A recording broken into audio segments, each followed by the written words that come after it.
हालांकि और बात अगली खबर की। बिहार में शराबबंदी को लागू हुए लगभग 10 साल हो चुके हैं, लेकिन अब एक नई रिपोर्ट ने इस पूरी नीति पर फिर से बहस छेड़ दी है।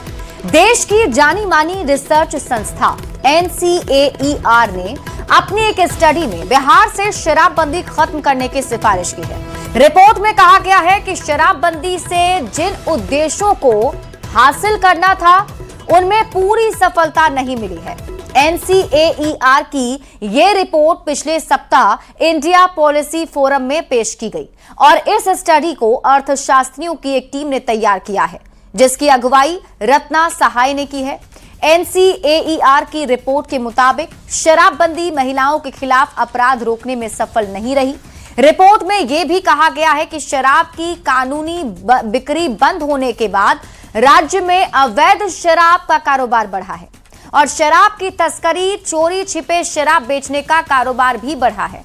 इसके साथ ही दूसरे तरह के नशीले पदार्थों और वैकल्पिक नशे का इस्तेमाल भी बढ़ा है। रिपोर्ट के मुताबिक शराब की बिक्री बंद होने से बिहार सरकार को हर साल भारी मात्रा में राजस्व का नुकसान हो रहा है।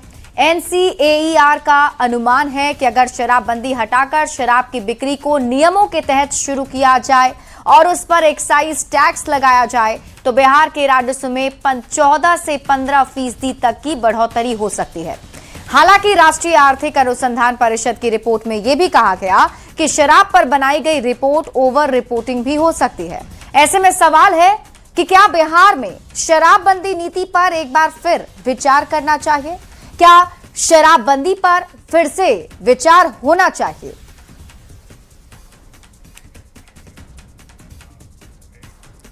तो वहीं राजस्व एवं भूमि सुधार मंत्री दिलीप जायसवाल ने NCAER की रिपोर्ट को लेकर बयान दिया है। उन्होंने कहा कि जो लोग रिपोर्ट के आधार पर यह साबित करना चाहते हैं कि शराबबंदी के कारण सूखे नशे का उपयोग बढ़ा है, वो लोग झूठे हैं।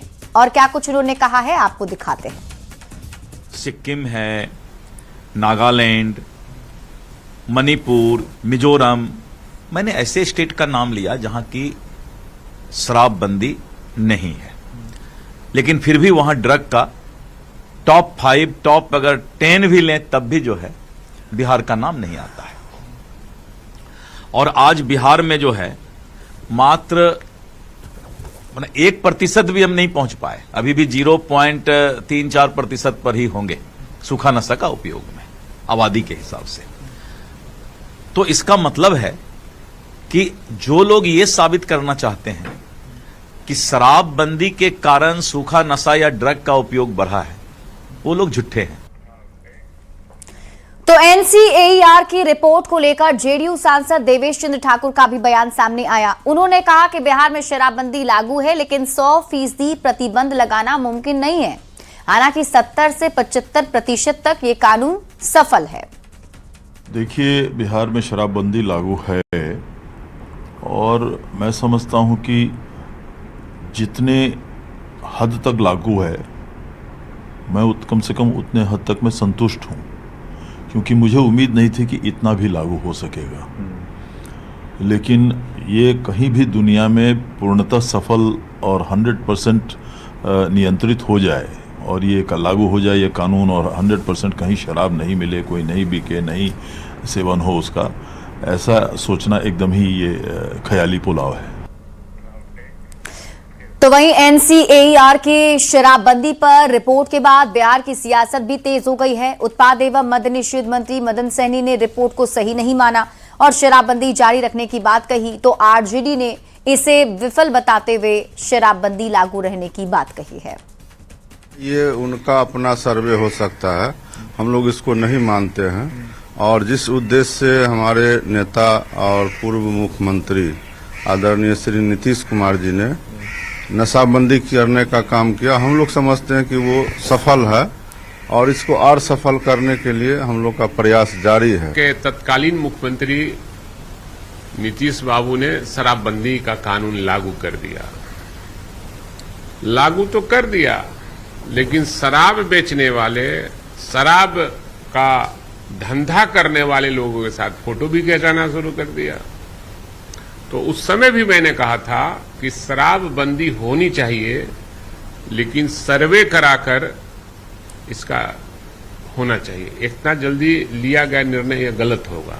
और अब सब और अब सूखा का नशा जो है, पूरे बिहार में सूखा नशा से लोग जो नौजवान जो देश के भविष्य होते हैं, उनका 20 से 30 वर्ष तक ही आयु रह गई है।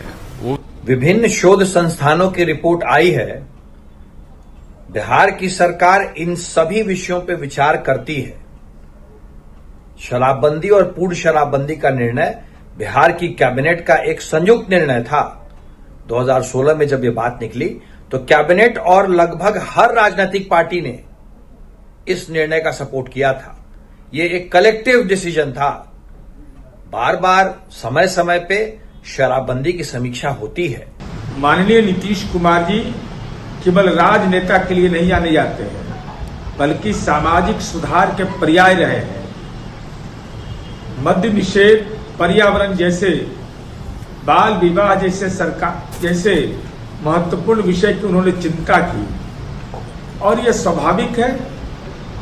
अब ऐसे लोग जो मद्य निषेध कानून से अपने आप को असहज महसूस कर रहे हैं, मैं चुनौती के साथ उनको कहता हूं, आंकड़े की बाजीगरी मत करिए। एनसीएआर की शराबबंदी पर रिपोर्ट पर बिहार में सियासत शुरू हो चुकी है। बिहार में शराबबंदी पर शुरू से ही मुखर होकर आवाज उठाने वाले भारत सरकार के मंत्री जीतन राम मांझी के पार्टी के नेता का कहना है कि इस मामले को सरकार को समझने की जरूरत है। और वहीं इस मामले में आर्थिक मामलों के जानकार का मानना है कि बिहार में शराबबंदी के बाद लगभग 14 से 15% तक राजस्व का नुकसान हुआ। यदि बिहार में शराबबंदी लागू होती है तो इस नुकसान की भरपाई की जा सकती है। जबकि कांग्रेस ने बिहार में शराबबंदी और शराबबंदी के बाद जो स्थिति उत्पन्न हुई है उसको लेकर सरकार पर हमला बोला है। आर्थिक अनुसंधान समिति की जो रिपोर्ट है, जो नंदन नीलेकणी जी की अध्यक्षता में आई है, निश्चित तौर पर वो विचारणीय है। और हमको लगता है कि बिहार सरकार पहले भी कई बार, हमारे नेता जीतन राम मांझी जी तो इस पर बोलते भी रहे हैं, क्योंकि देखिए कोई भी कानून हो तो उसका दोनों पक्ष होता है, और निश्चित तौर पर पहले भी बिहार सरकार ने इस पर संज्ञान लिया, कई बार समीक्षा हुई, कई बदलाव हुए। इस बार भी हम लोग समझते हैं कि माननीय मुख्यमंत्री सम्राट चौधरी जी निश्चित तौर पर इस पर विचार करेंगे। अब सरकार इस पर विमर्श करती है नहीं करती है, ये तो सरकार का पार्ट है।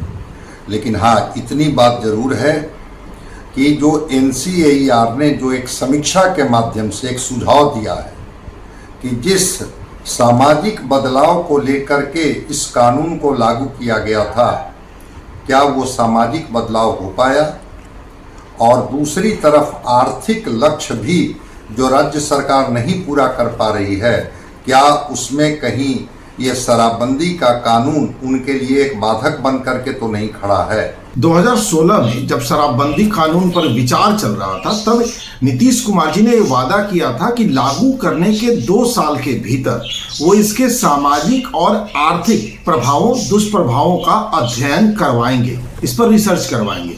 लेकिन दुर्भाग्य से नीतीश कुमार जी पलटू राम तो थे ही, अपने इस वादे से पलटे, कोई अध्ययन नहीं हुआ।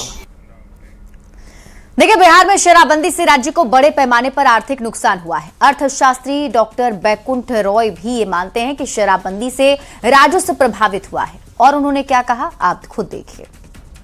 बिहार में शराबबंदी और राजस्व नुकसान के संदर्भ में जो आपने प्रश्न पूछा है, उसमें मेरा यह मत है कि भारी मात्रा में राजस्व नुकसान तो हो ही रहा है, इसमें कोई दो राय नहीं। एक आंकड़े के मुताबिक करीब 20,000 करोड़ रुपए का नुकसान है। हालांकि यह एक अनुमानित आंकड़ा है। कई विशेषज्ञों का मानना है कि इस राजस्व नुकसान से रोजगार, पर्यटन एवं आतिथ्य क्षेत्र पर नकारात्मक प्रभाव पड़ा है।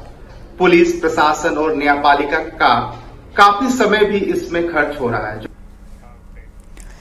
तो वहीं बीजेपी नेता मृत्युंजय तिवारी ने कहा है कि शराबबंदी कानून सबकी सहमति से लागू हुआ है और सभी पार्टी के विधायकों ने सदन में शपथ ली। 2 बार जनता ने मुहर लगाई, 2 बार एनडीए की जीत हुई। सरकार समय समय पर समीक्षा करती है। सरकार की नजर हर नफा नुकसान पर है। कानून लागू हुआ है, सब लोगों की सहमति से हुआ है और सब लोगों ने, सदन में हो, सभी पार्टी के नेताओं ने, माननीय विधायकों ने शपथ ली और आम लोगों ने भी इस पर मुहर लगाई। 2 चुनाव शराबबंदी कानून के बाद हुए, उसमें प्रचंड बहुमत एनडीए को मिला। अब सरकार समय समय पर इसकी समीक्षा भी करती है। सरकार की नज़र हर नफ़ा नुकसान पर है।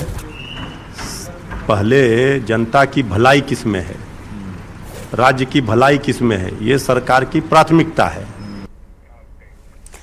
बढ़ते